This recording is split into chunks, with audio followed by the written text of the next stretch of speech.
lantunan sholawat asgil yang telah diantarkan oleh alumni PPSP Angkatan 86. Salam dan sholawat kita haturkan kepada junjungan kita Rasulullah Nabiullah Muhammad Sallallahu Alaihi Wasallam.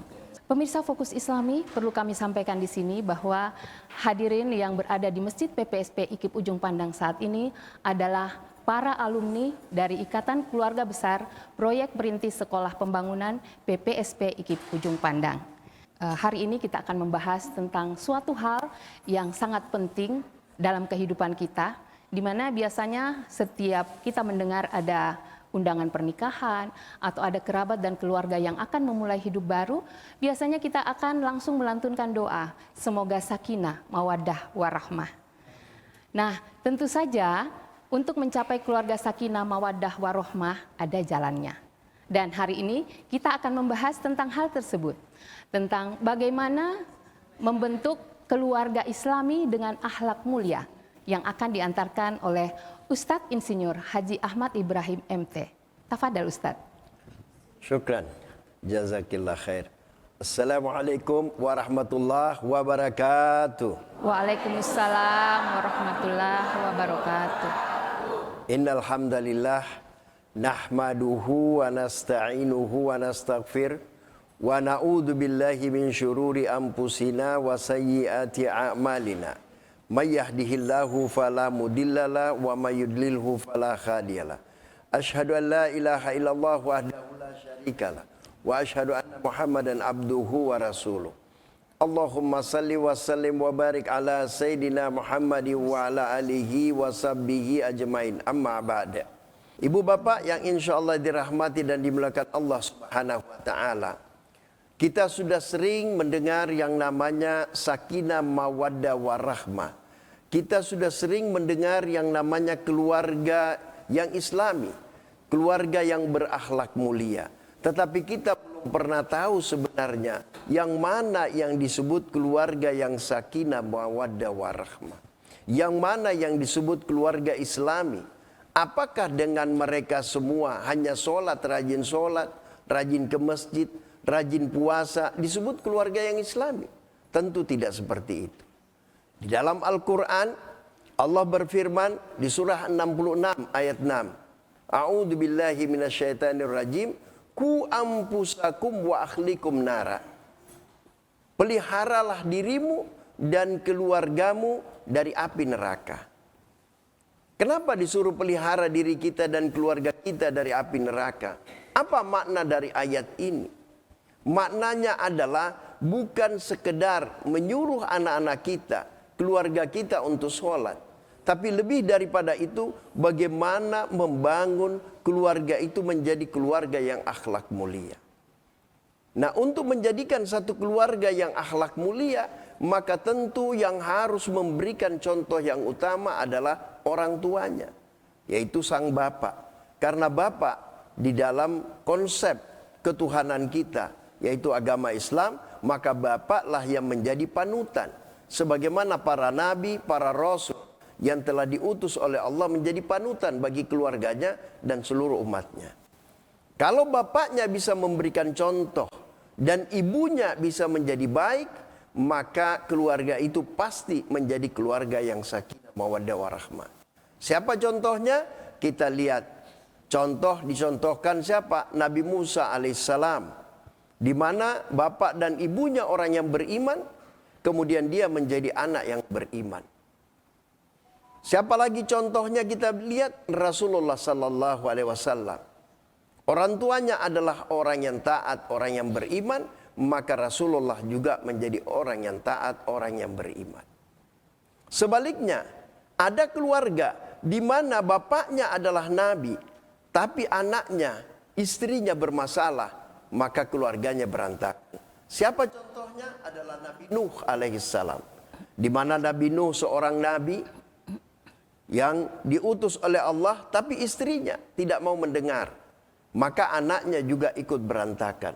Makanya untuk membangun keluarga yang sakinah, mawaddah, warahmah, peranan yang paling penting dipegang oleh ibu.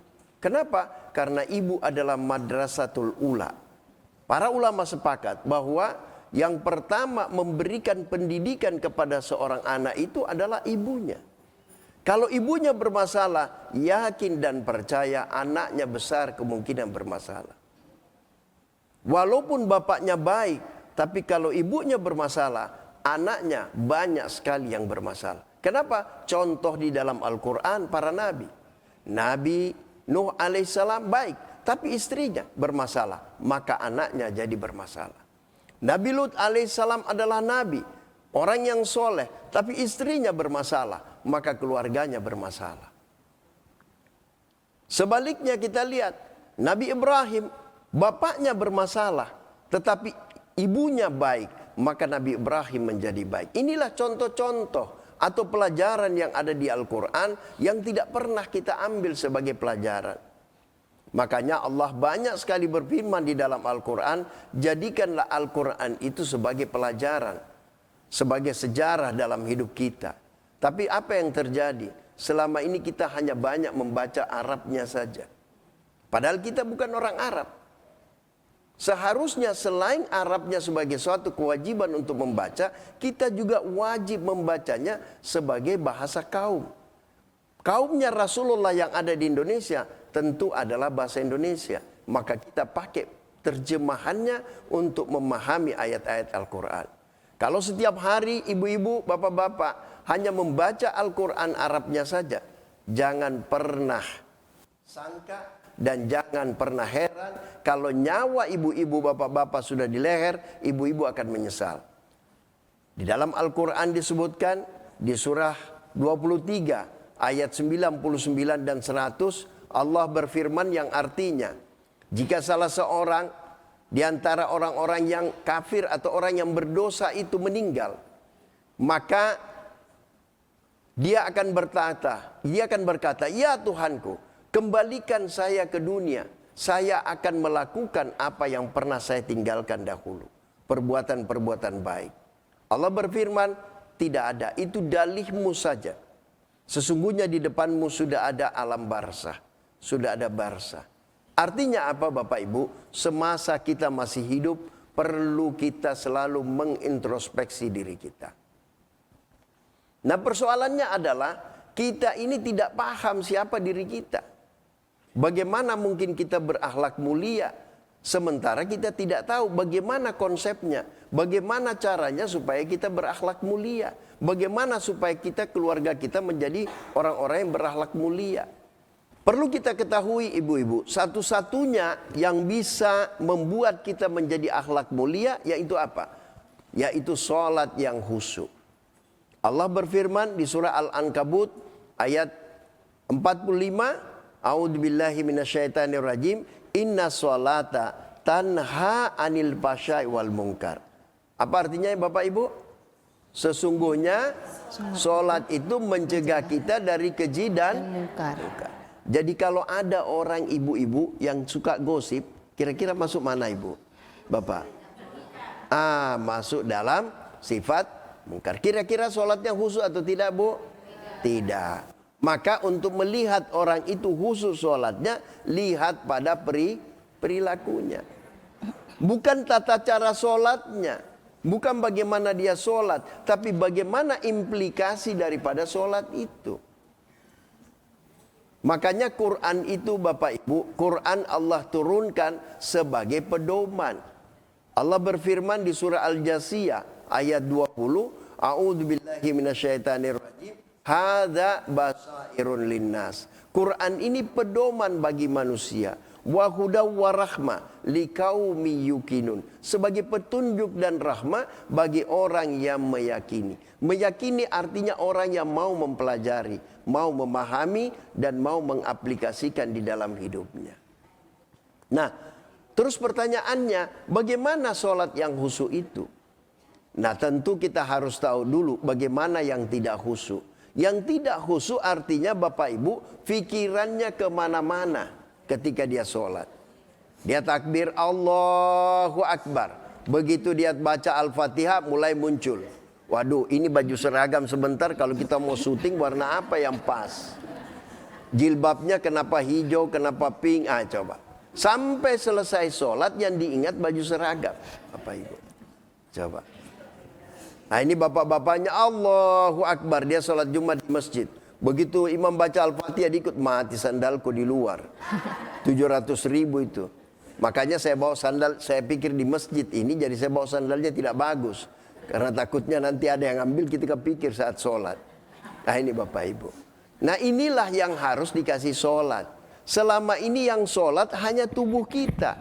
Sementara tubuh kita ini hanya saksi Bapak Ibu. Di dalam Al-Quran surah 24 An-Nur ayat 24 Allah berfirman yang artinya lidah, tangan, kaki jadi saksi. Nah kalau saksi Bapak Ibu dihukum atau tidak Bapak Ibu? Saksi dihukum tidak? Tidak.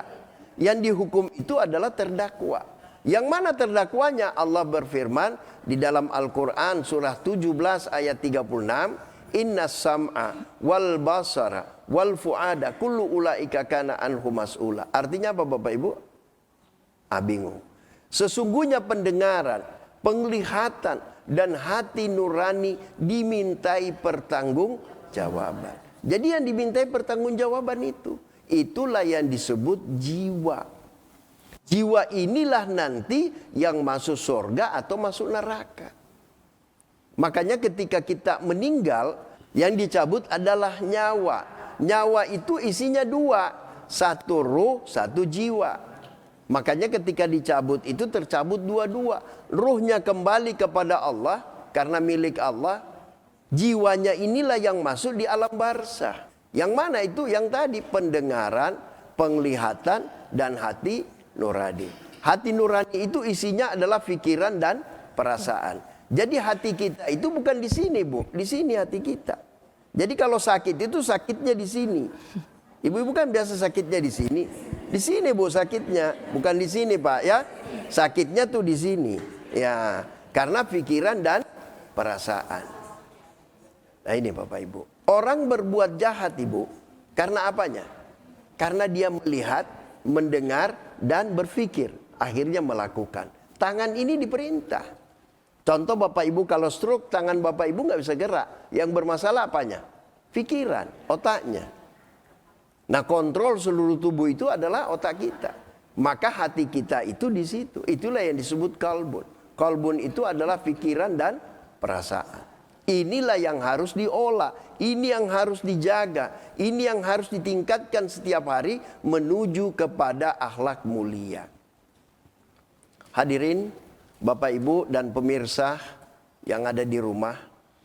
Tentunya setiap hari kita selalu menginginkan. Kalau ditanya semua apakah mau masuk surga, pasti jawabannya mau masuk surga. Semuanya, semua manusia. Tidak satu pun manusia yang ditanya mau masuk surga atau tidak, dia katakan tidak. Tidak mungkin. Pasti dia nyatakan mau masuk surga. Tapi persoalannya, perilakunya tidak menunjukkan ke surga. Perilakunya justru menunjukkan kepada neraka. Padahal perilaku inilah tadi yang diperiksa. Kenapa sholat itu mencegah kita dari keji dan mungkar? Karena sholat itu melahirkan yang namanya akhlak mulia. Contoh, ketika ibu membaca surah Al-Fatihah, Bismillahirrahmanirrahim, maka karakter yang muncul Bapak Ibu adalah karakter kasih sayang. Jadi kalau Bapak Ibu masih suka bertengkar, berarti Bismillahirrahmanirrahim itu tidak melekat di dalam diri Bapak Ibu. Makanya tidak melahirkan akhlak mulia. Makanya orang sholat itu tidak mungkin marah-marah. Kalau Bapak Ibu masih marah-marah sama suami, marah sama anak, bapak-bapak juga demikian, maka jangan harap mau masuk surga. Baunya pun tidak mungkin. Karena di dalam surah Al-Imran, surah ketiga di dalam Al-Quran, ayat 134, Allah berfirman, wal qadibinal gaid. Dan orang-orang yang menahan amarahnya. Jadi kalau Bapak Ibu tidak bisa menahan amarah, berarti Bapak Ibu tidak mungkin menjadi orang yang bertakwa. Inilah ciri-ciri orang yang bisa membangun akhlak mulia. Dimulai dengan marahnya bisa dia kontrol. Saya yakin ibu-ibu, bapak-bapak di sini tidak ada yang pernah marah. Kecuali terpaksa. Ya, kecuali terpaksa Bapak Ibu ya. Iya. Sering marah Bu ya? Tidak ya? Oh, kelihatan kok dari wajahnya ibu. Tidak sering marah, cuman selalu. Ya. Kalau bapak-bapaknya tidak marah kecuali uangnya diambil. Terus bagaimana membangun akhlak mulia? Maka diberikan pemahaman kepada anak-anak kita bagaimana setiap kata demi kata, ayat demi ayat di dalam Al-Quran kita pahami, kita pelajari. Untuk itu Bapak Ibu, wajib setiap manusia belajar yang namanya Al-Quran. Wajib. Apanya yang kita pelajari? Pertama adalah Arabnya. Kalau Bapak Ibu sudah tua tidak bisa lagi belajar bahasa Arab, maka terjemahannya. Ada yang mengatakan, Ustadz susah. Karena Al-Quran itu tidak seperti buku lain. Dia tersusun. Kalau Al-Quran kadang-kadang di sini, nanti di sana. Maka Allah berfirman di dalam Al-Quran, A'udzu billahi minasyaitonir rajim, la tuharrik bihi lisanaka lita'jala bi. Jangan kau cepat-cepat gerakkan lidahmu dalam membaca Al-Quran. Ini konsep yang pertama. Adalah ketika membaca Al-Quran, jangan buru-buru Bapak Ibu. Nah, ini biasanya kita mau mengejar one day one juice. Akhirnya buru-buru. Apa yang terjadi? Akhirnya kita tidak konsen, tidak fokus dalam membaca. Kita mengejar hatam. Bulan Ramadan yang lalu Bapak Ibu mengejar hatam. Kalau bisa 3-4 kali hatam dalam bulan Ramadan, bagus. Tapi persoalannya bukan itu yang Allah inginkan, Bapak Ibu. Yang Allah inginkan dari kita adalah bagaimana kita memahami Al-Quran dan mengimplementasikan di dalam kehidupan sehari-hari. Sehingga melahirkan perilaku-perilaku yang akhlak mulia. Nah ini yang tidak kita lakukan Bapak Ibu. Kita hanya baca Arabnya, berlomba-lomba, bahkan kita cenderung riak. Dimasukkan di medsos, saya sudah minta tadi ini. Apa? 1 juz megang. Ya, kalau bisa sebentar saya tambah 1 juz. Untuk apa? Riak. Cenderung riak. Hadirin yang dimuliakan Allah Subhanahu wa taala dan juga pemirsa di rumah. Mari kita mulai meningkatkan ketakwaan kita dengan apa? Dengan cara memperbaiki sholat kita. Makanya di dalam Al-Quran itu ada 5 jenis sholat. Pertama apa Bapak Ibu? Sholat apa? Sholat wajib. Yang kedua sholat sunnah. Yang ketiga? Sholat apa Bu? Hah? Sholat lail. Sholat lail masuk sholat apa Bu? Masuk sunnah. Nah, ini Bapak Ibu. Yang pertama adalah namanya sholat mabuk. Iya, sholat mabuk. Pernah dengar? Belum ya? Di dalam Al-Quran, surah 4, surah An-Nisa, ayat 43, Allah berfirman, A'udzu billahi minasyaitonir rajim. Bismillahirrahmanirrahim. Ya ayyuhalladzina amanu la taqrabus sholata wa antum sukara hatta ta'lamu ma taqulun. Wahai orang-orang yang beriman, jangan engkau mendekati sholat sementara engkau dalam keadaan mabuk, sampai engkau mengerti apa yang engkau katakan.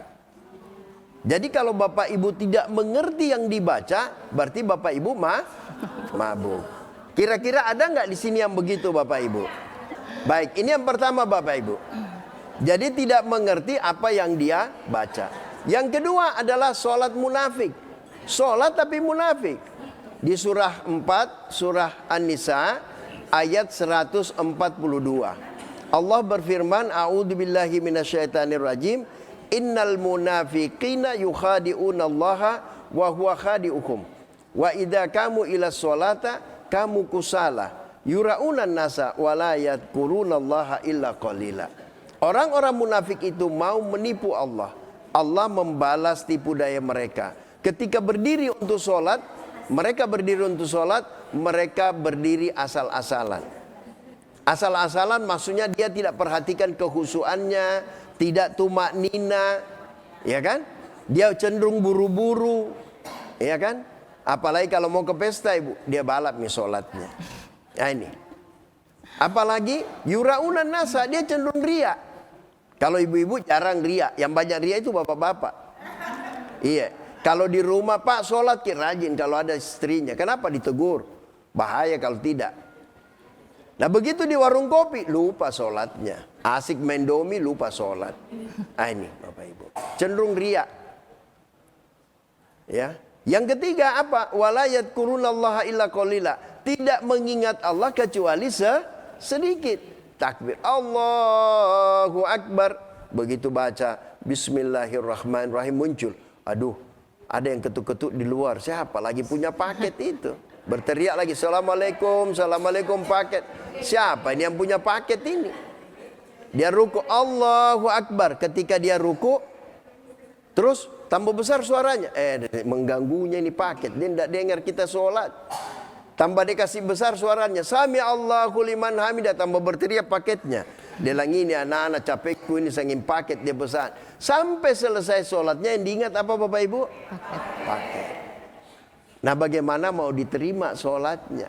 Bagaimana mau sholatnya menjadi mencegah dia dari keji dan mungkar? Tidak mungkin. Ini. Yang ketiga namanya sholat celaka. Nah, ada orang sholat tapi celaka Bapak Ibu. Ada enggak? Ada ya? Siapa Bu? Celakalah orang yang sholat. Fawailul lil musallin. Kecelakaanlah bagi orang-orang yang sholat.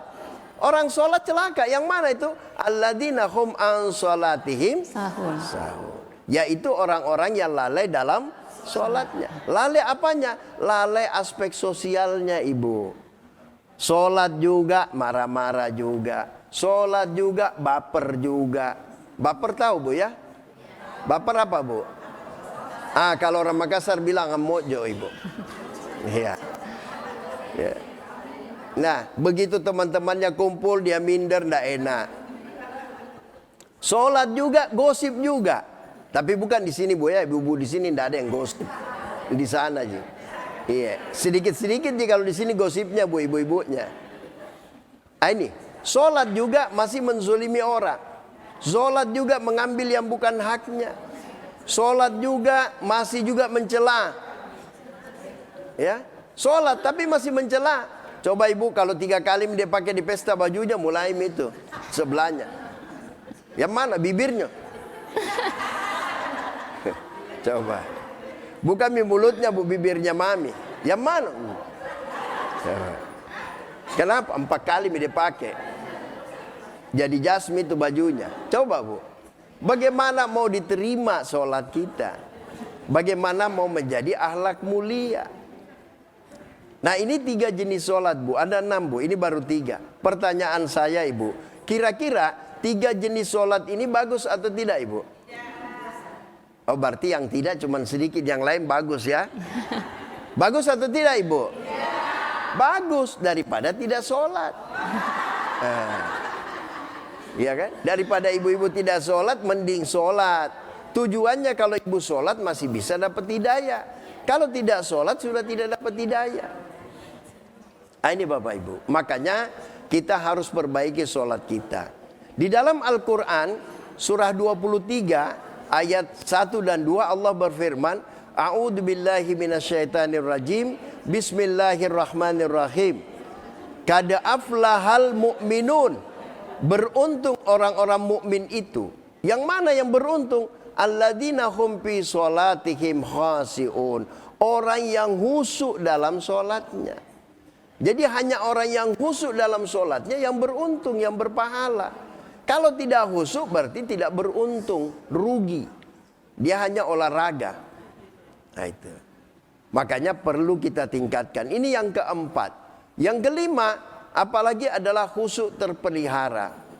Di dalam Al-Quran, di surah Al-Ma'arij ayat 34 dan 35 Allah berfirman, dan orang-orang yang memelihara kehusuan sholatnya, mereka itulah yang berada di dalam surga yang dimuliakan. Jadi nanti orang yang khusyuk terus menerus baru bisa masuk surga. Kalau ibu khusyuknya setahun sekali, tidak masuk surga. Tapi kan ibu-ibu di sini, bapak-bapak khusyuk sholatnya, khusyuk ya, Bu ya. Ya jangan-jangan lebih khusyuk kalau baca WA bapak ibu daripada sholat. Ya. Pertanyaan saya bapak ibu, khusyuk itu gampang atau sulit Bu? Gampang atau sulit Bu?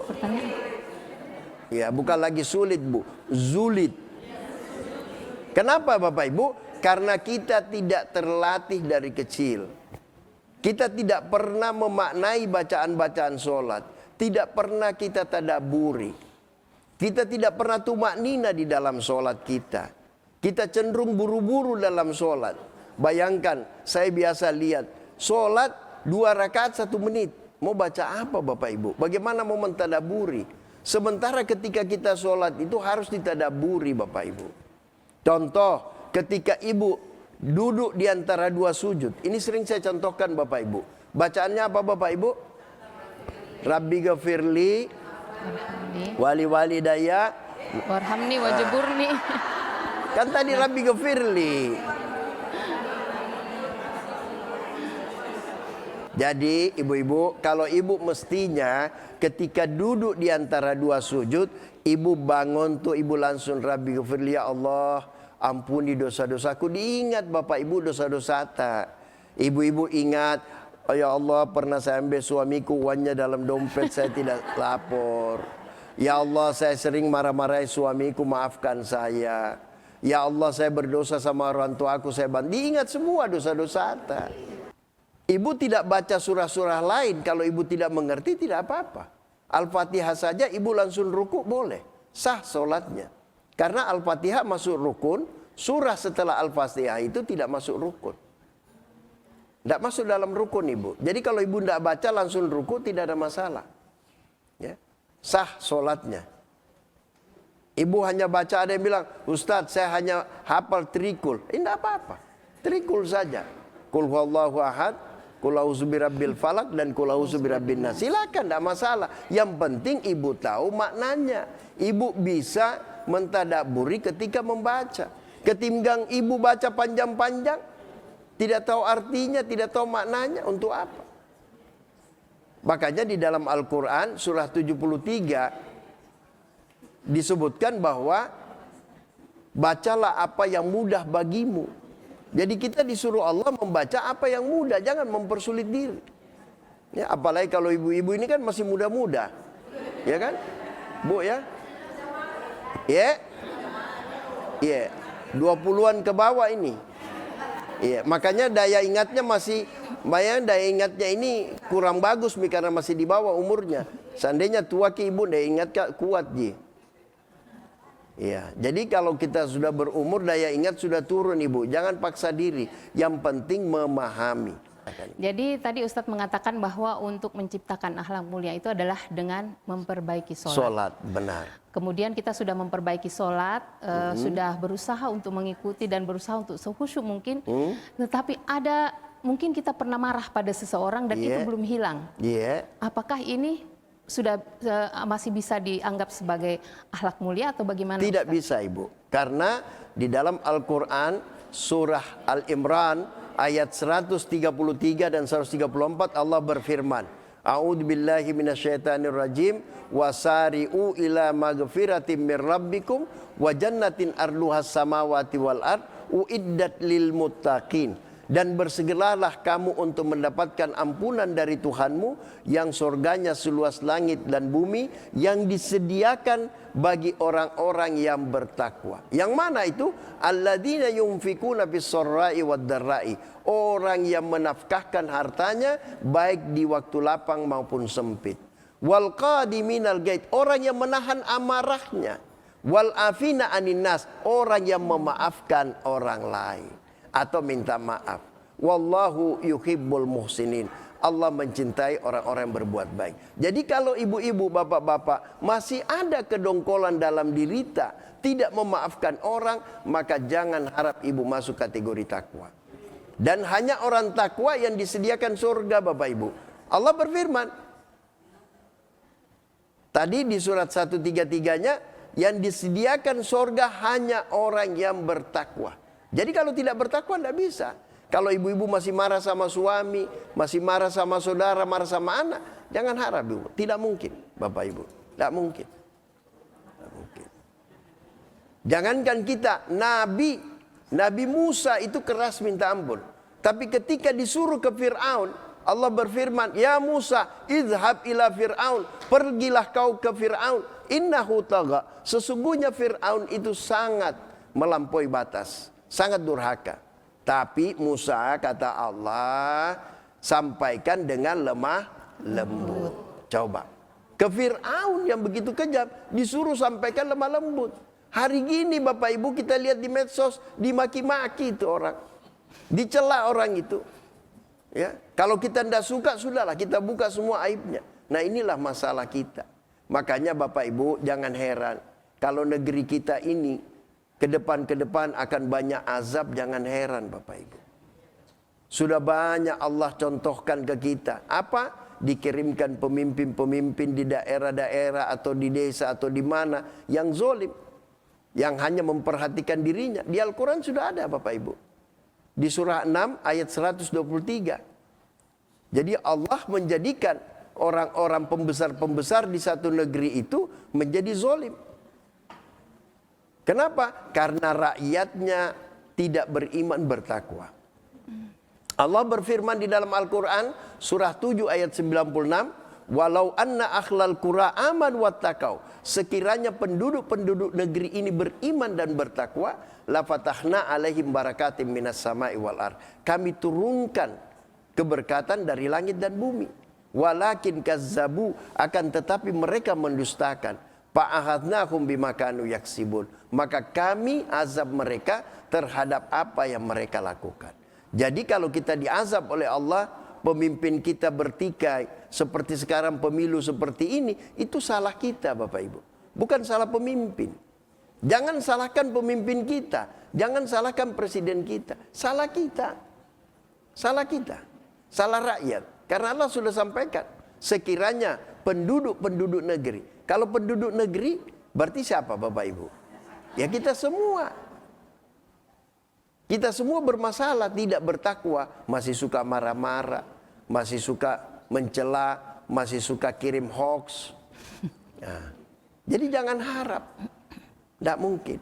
Makanya bagaimana mungkin keluarga kita menjadi keluarga yang sakinah mawaddah. Sementara kita yang tua-tua ini tidak memberikan contoh yang baik. Baiklah, kami persilahkan kepada para hadirin yang ingin mengajukan pertanyaan. Mungkin 3 penanya ya. Ya, penanya pertama. Terima kasih. Assalamualaikum warahmatullahi wabarakatuh. Waalaikumsalam warahmatullahi wabarakatuh. Saya dari modul angkatan 85, Merianti Ahmad. Yang tadi Ustaz jelaskan tentang bacaan saat duduk iftirasi. Rabbi firli, warhamni, dan seterusnya. Dan di awal Rabbi firli yang saya pahami itu artinya maafkan aku. Ampuni aku. Iya. Terus yang terakhir wa'fu anni. Iya, apa aku. Bedanya yang pertama dan yang terakhir Ustadz? Terus itu yang pertama. Yang kedua Ustadz, kita kan ini sudah usianya agak-agak ya bagaimana lah ya. Iya. Masih muda-muda. Iya. Ada yang mengatakan perempuan itu kan sholatnya wajib di rumah. Iya. Sedangkan rumah kita dekat masjid. Yeah. Kira-kira yang mana saya utamakan Ustadz? Saya di rumah saja atau saya ke masjid? Yeah. Ya, terima kasih. Assalamualaikum warahmatullahi wabarakatuh. Waalaikumsalam. Ya, baik, dijawab dulu barangkali ini. Iya, silakan Ustadz. Saya jawab dulu Ibu. Pertama Ibu, perbedaan tadi Rabbi Ghafirli sama wa'fu anni, itu Rabbi Ghafirli ampuni saya. Kalau wa'fu anni maafkan saya, dari afwa, afu, maafkan. Beda itu, maaf itu artinya kesalahan-kesalahan yang tidak disengaja. Sementara kita minta ampun terhadap kesalahan yang kita sengaja. Itu perbedaannya Ibu. Jadi kesalahan yang tidak disengaja itu kita minta maaf. Ya, kita tidak minta ampun, kita minta maaf, ya. Karena tidak sengaja. Tapi kalau kita sengaja, kita minta ampun. Nah, itu kepada Allah. Seperti itu ya. Itu yang pertama. Yang kedua Ibu, masjid sholat. Nah, Ibu, tidak ada masalah Ibu. Ibu mau sholat di rumah, mau sholat di masjid. Kalau sudah tua, tidak ada masalah Ibu. Di dalam Al-Quran Ibu, surah 24 ayat 60, Allah berfirman bahwa perempuan-perempuan yang sudah tidak haid. Ibu-ibu masih haid ya? Oh, tidak ada yang haid. Baiklah. Yeah.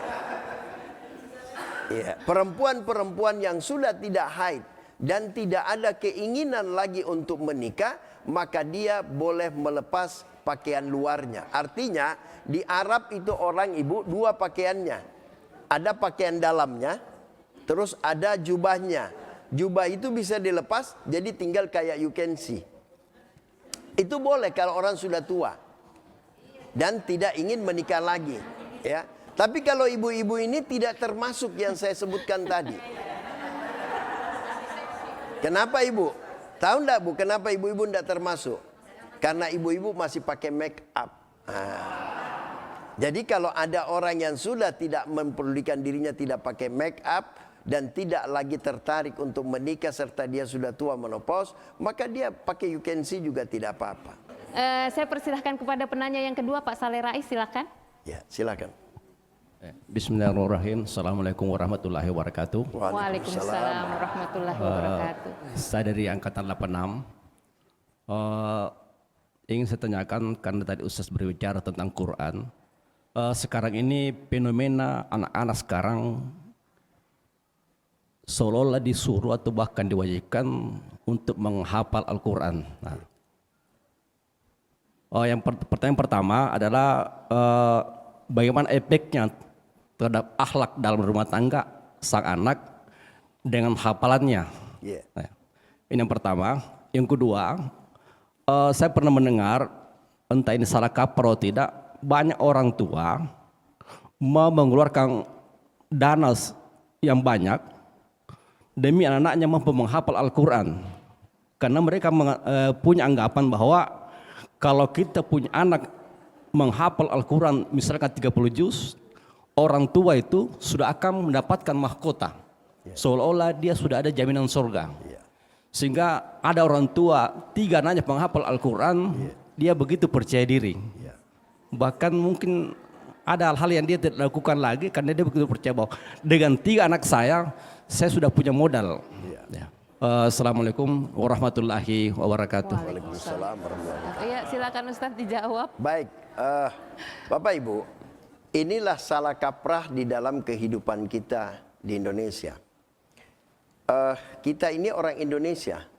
Memang sangat baik anak-anak itu kita masukkan ke pesantren atau kita masukkan ke rumah-rumah tahfiz untuk menghafal Al-Quran. Sangat baik. Itu adalah perbuatan yang sangat baik. Artinya kita sudah memulai membangun supaya anak-anak kita menjadi anak-anak yang Al-Qurani.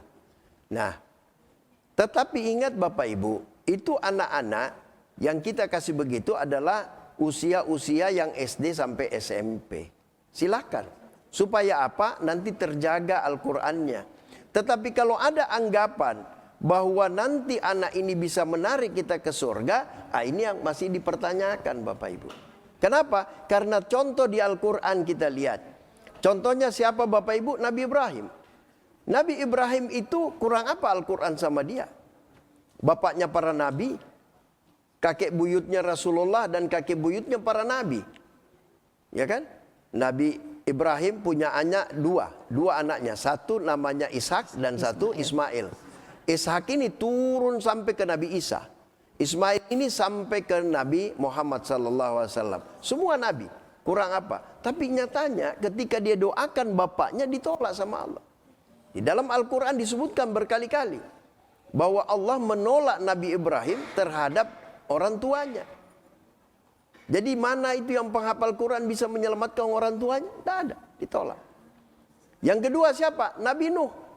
Nabi Nuh itu mendoakan anaknya dan istrinya. Dia juga seorang nabi. Quran juga ada dalam diri dia. Tapi kenapa ditolak? Ditolak juga. Artinya tidak bisa. Yang ketiga, siapa lagi? Nabi Lut alaihissalam. Istrinya dia doakan, ditolak juga. Ada lagi satu orang, dia doakan suaminya. Siapa bu? Tapi suaminya masuk neraka, diabadikan juga. Fir'aun. Istrinya Fir'aun masuk surga. Asia.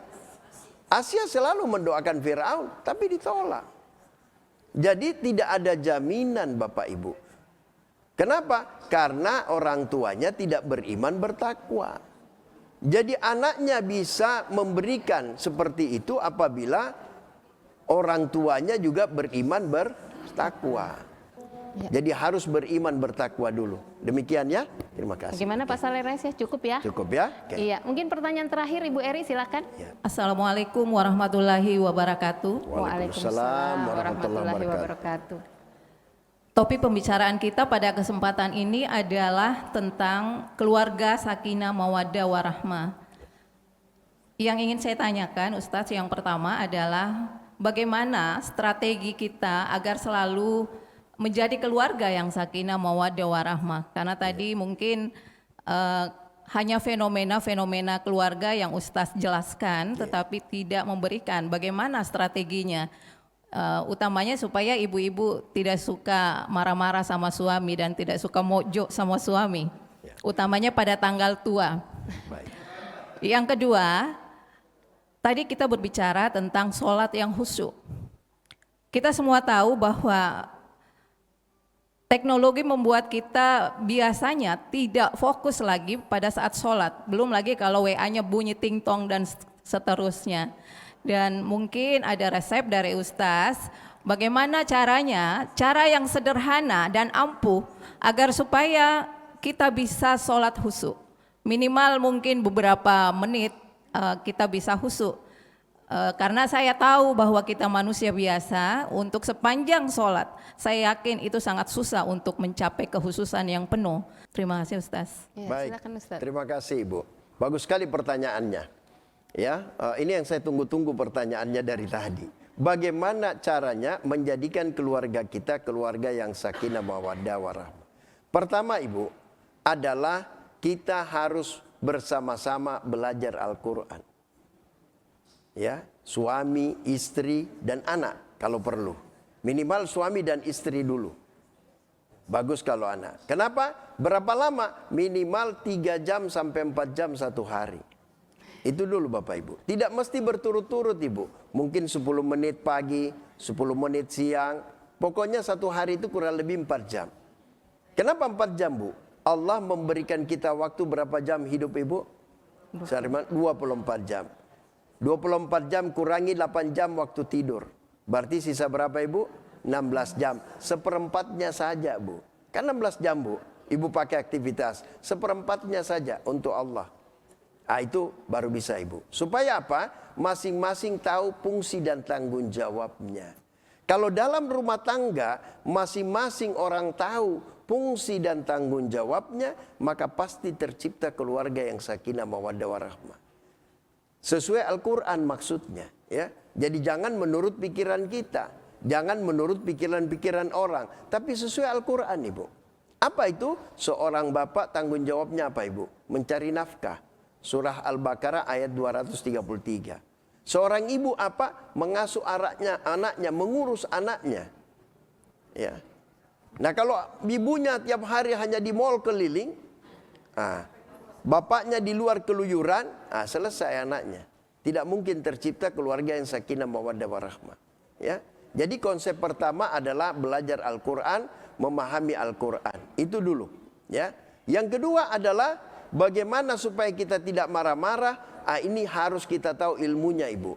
Bagaimana? Kita harus tahu bahwa ketika kita marah atas perbuatan suami kita misalnya, sesungguhnya kita harus tahu bahwa yang membuat kita marah itu siapa Bu? Bukan suami ibu. Karena suami ibu dikasih izin oleh siapa Bu? Allah. Jadi kalau ibu marah, ibu marahin siapa? Makanya ibu harus lihat itu. Jadi ibu latih diri ibu bahwa kalau saya marah ini sesungguhnya bukan saya marah kepada manusia, saya marah kepada, maka ibu bisa menahan itu. Begitu ibu mau marah, ya Allah saya marah sama engkau, maafkan saya. Itu selesai. Jangan nanti sudah marah baru minta maaf, terbalik. Sebelum ibu. Jelas ya? Itu konsep yang pertama. Kemudian yang kedua, bagaimana sholat yang khusyuk? Sholat yang khusyuk itu Ibu, pertama Ibu harus tahu dulu artinya surat Al-Fatihah. Dan doa-doa yang Ibu baca saat sholat. Doa yang wajib saja yang masuk rukun. Apa itu? Allahu Akbar. Artinya Ibu pakai ketika Ibu takbir Allahu Akbar. Ibu betul-betul merasakan kebesaran Allah. Apanya yang besar? Kasih sayangnya, kemuliaannya, keagungannya. Begitu ibu membaca Al-Fatihah, Bismillahirrahmanirrahim, dengan nama Allah yang Maha Pengasih lagi Maha Penyayang, ibu artikan dalam hati ibu, dalam pikiran ibu. Tidak disuarakan, tapi di pikiran ibu, ibu artikan. Kemudian ibu pahami bahwa Allah menyuruh kita kasih sayang. Minta di situ. Ya Allah, dengan kasih sayangmu saya bisa hidup. Dan dengan kasih sayangmu saya bisa berlaku baik. Limpahkan kasih sayangmu kepada saya supaya saya bisa berkasih sayang. Itu singkatnya. Nah itu Bapak Ibu-Ibu ya. Saya kira itu karena waktu kita sudah habis. InsyaAllah di lain kesempatan kita bisa lanjutkan. Terima kasih. Assalamualaikum warahmatullahi wabarakatuh. Waalaikumsalam warahmatullahi wabarakatuh. Ya, demikianlah tausiah pencerahan yang sudah diberikan oleh Insinyur Haji Ahmad Ibrahim MT tentang bagaimana membentuk keluarga Islami berakhlak mulia. Kuncinya adalah memperbaiki sholat dan mempelajari Al-Quran beserta maknanya, beserta artinya agar kita dapat implementasikan dalam kehidupan kita sehari-hari. Jadi itu adalah kesimpulan dari pertemuan kita di hari ini. Semoga Allah Subhanahu wa Ta'ala meridhoi kita dan memberikan rahmatnya untuk kita semua. Sampai jumpa di acara Fokus Islami selanjutnya, dan acara ini kita tutup dengan doa kafaratul majelis. Subhanakallahumma wa bihamdik asyhadu alla ilaha illa anta astaghfiruka wa atubu ilaik. Assalamualaikum warahmatullahi wabarakatuh.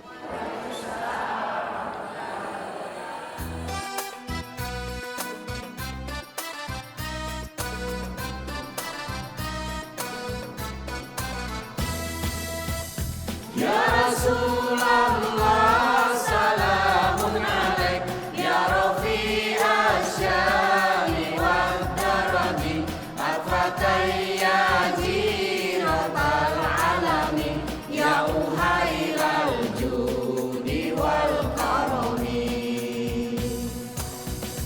nahnu jiranu bizal harami haramil ihsani wal hasani nahnu jiranu bizal harami haramil ihsani wal hasani nahnu min qaumin bihi sakanu wa bihi min khawfihim aminu ya Rasulullah salamun alaik ya Rafi asyani wad daraji al-fatai ya jiratal alamin ya uhailal judi wal karami